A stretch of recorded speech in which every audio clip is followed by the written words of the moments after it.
Welcome to our local author series, and very pleased to have Stephen Dorsey with me today. Stephen is the author of, and I have to read it because it's a long title, Black and White, an intimate multicultural perspective on white advantage and the paths to change. I read the book a few months ago and spoke to Stephen and was lucky to get him available for this interview. Stephen, that's a long title.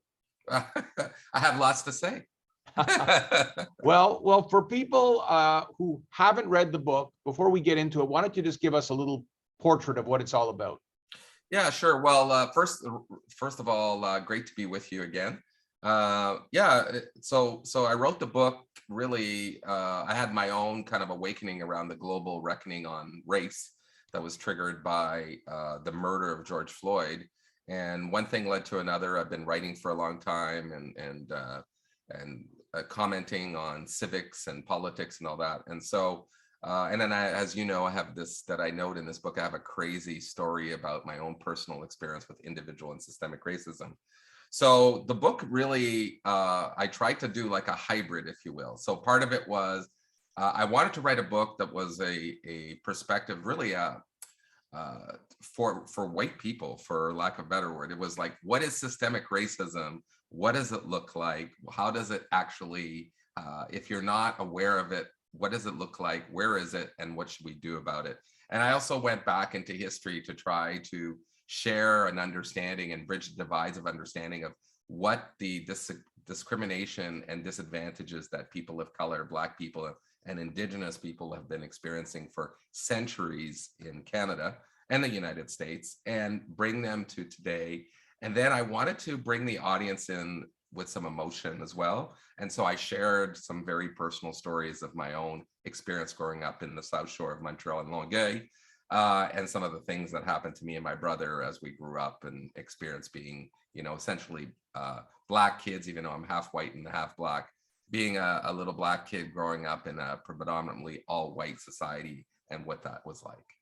It was a fascinating read, and it was one of those I couldn't put down because it was like, is this real? I mean, what's going to happen next to him? How is he going to bounce back from this? And resilience, it's just got a little bit of everything in it. But when you say it's a biracial man in Longueuil, you had a racist stepfather. I mean, that's the first shocking thing we learn. Yes, well, it's interesting because, now, my book's been out since February. So I'm receiving a lot of emails and messages through social media about people going, oh my God, like that's unbelievable. And so just to tell your audience, so when I was 3 years old, my mother, who's a little white French Canadian lady, had met this man from Belgium, a white man. And he took in my brother and I, who's a year older than me, and actually an older brother who from my mom's previous marriage, who's a white guy. And we all moved into this, bungalow in the new suburbs of Longueuil. And it just turns out that my stepfather from Belgium turned out to be a racist. So there's a lot of stories that I share in the book about what it's like to, be in a home where, you're supposed to have love and all of that stuff. And at the same time, for the lack of a better word, your oppressor is living with you and in charge of your home life.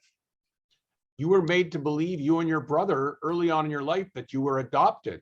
And that's a crazy story. Well, yeah. So when we moved in, I tell the story in the book. The day that we moved in there, my mom was dispatched by her husband to the neighbors to tell the story that they wanted, people to know. Why was these two little Black kids living with this white family?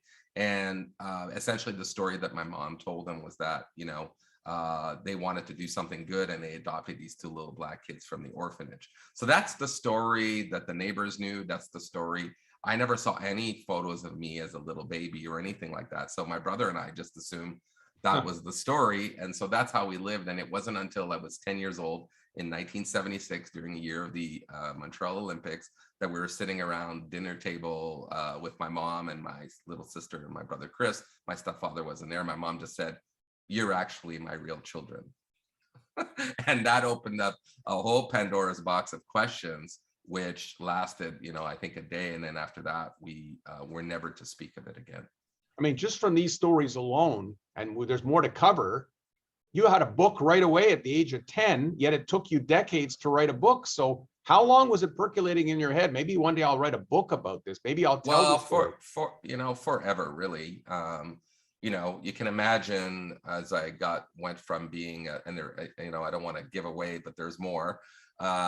There's more to the story as well. But as a teenager, getting into my 20s and adulthood, I had to deal with the past and try to come to terms with some very destabilizing things that had happened to me at a very young age. And so I worked through that personally. I worked through that by talking to trusted people.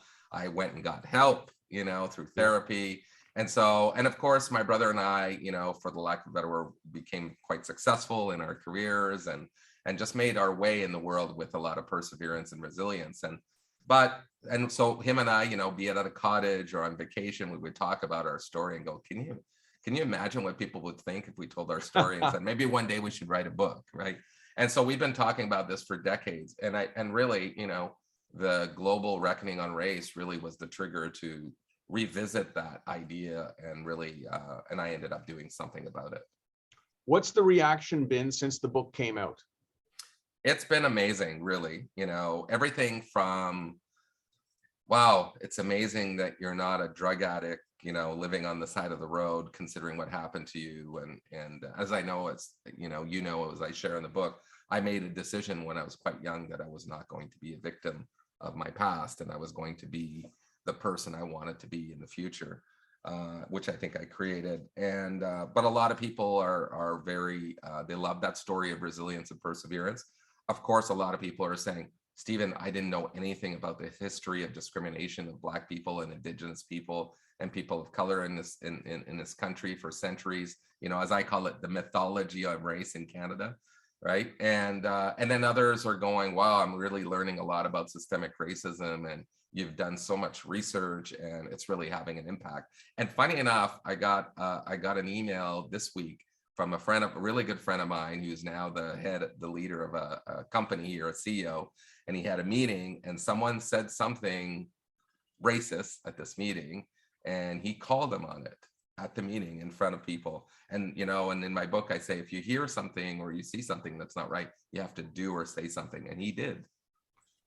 You're a great writer and you're a great speaker, great interview. I mean, I interviewed you back in February, and I'm happy to do it again right now. So have you in the past, or are you now making yourself available as a motivational speaker? Because I think that your story could help a lot of people, and not only that, educate a lot of people, even in the school systems. Well, thank you for that. I appreciate it. I've worked on it for a long time. I'm a professional marketing brand strategist and communicator. So I've been, I've honed my skills over almost 3 decades now. I started writing really seriously, like in terms of editorials and stuff, about 5-6 years ago. So, but yes, I have actually done speaking already. So I just on was it Friday?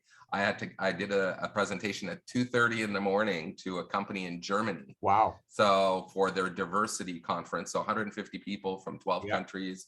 I did a great speaking engagement with an advertising agency here in Toronto in April that was amazing in person, which was great. I speak at Fold, the Festival of Literary Diversity, the Congress of Academics. So I'm doing a lot of that, and I think one of the great things I'm liking about it is people seem to be very receptive to the message, and I'm challenging them, right? I'm challenging them to, as I say in the book, to be better and to do better. And so it feels really great, and I'm really happy that it's resonating and that people are learning from it. I'm glad I asked you that question, because my day job is I work as head of marketing and communications at the English Montreal School Board, and we just did a major diversity campaign this winter. So definitely thinking about it in the back of my head, bring Stephen Dorsey to speak or have him do it virtually. Yeah. So easy right now. So you have kids. Did they know about this whole backstory before? Have they read the book? How did that all happen? No, so my son is almost 6 and my daughter is 10. Okay, they're little. Yeah, so they're proud. I'm late to fatherhood. Okay. But they're proud. They know that I wrote a book. They know that it's my story. And no, I have not shared it with them yet. So my daughter will probably be the first. But there's some tough stories about their grandmother Yes. There's some stuff, stories about being a young kid that I don't think they're ready to hear that, Yeah. and I don't want to tell them that. It's not, they're so, and also very interesting, is my ex-wife is a white woman. Actually, she's partially brown because her mother is Jamaican, mixed Jamaican, Okay. and her father was British. So she looks blonde and white. And my kids essentially look white kids. So, Okay. but their father is, a black man. And so it's kind of Right. interesting, but how they've come to understand what that means. Of course, they see no difference themselves, but Yeah. just the little questions that they ask. So it's going to be a whole different thing for them, Yes. right? But it is a book. So whenever they're ready, they'll be able to read it. It might be 5-10 years from now. Who knows? Exactly. I think my daughter will be ready to read it probably when she's 14, 15. Yeah, because, I see at our elementary schools, I mean, Black Lives Matter and, the whole diversity campaign, young kids are very sensitized because they're exposed to it on TV and on the internet. It's not like when we were young, we didn't see as much as they Yes. do right now. So No, it could exactly. be, And also for them, they don't really they don't even give it a second thought, right? It's not like they're I think the bigger problems in the schools for young people is still bullying. It's not, oh, that person's black or that person, yes, at my kid's school, like there's transgender, there's kids that are dressed whichever way they want, and yes, there's bathrooms for whoever, and yeah, everyone's very open and yeah. I mean, there's a degree of acceptance, and that's part of diversity. exactly. And diversity is not just, 1, 2, 3 items. It's a lot of stuff. But yeah, Exactly. correct. So you live in Toronto, but you of course you are from Quebec, and you lived in different parts of the country. But in the book, I'm glad to see you speak out about certain things. So first off, Bill 21. Your thoughts about Bill 21? Terrible. It's well, we know that if it was not for the notwithstanding clause, it would stricken down, because it really impedes on Canadians' minority rights as protected under the charter. So and let's face it, it's a law that was passed looking for a problem, right? There's no other law like that. Okay, it's not necessary.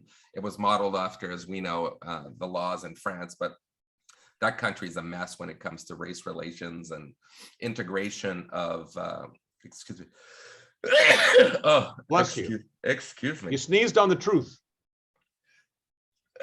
It was coming from a long time. All So right. yeah, so I mean, what more can I say? I call it should be struck down. I think all Canadians, I think Canadian leaders, I think government leaders in Quebec should be going to court, and it should be struck down. And as you know, as I say in my book, I think we have a problem with the notwithstanding clause in the charter. It should be eliminated, maybe replaced by other mechanisms, but it's been abused by not only the Quebec government, but also here in Ontario and others who have tried to use that exemption, if you will, to pass unconstitutional laws. And as I say in my book, either we're all equal. We can't be more equal than others, right?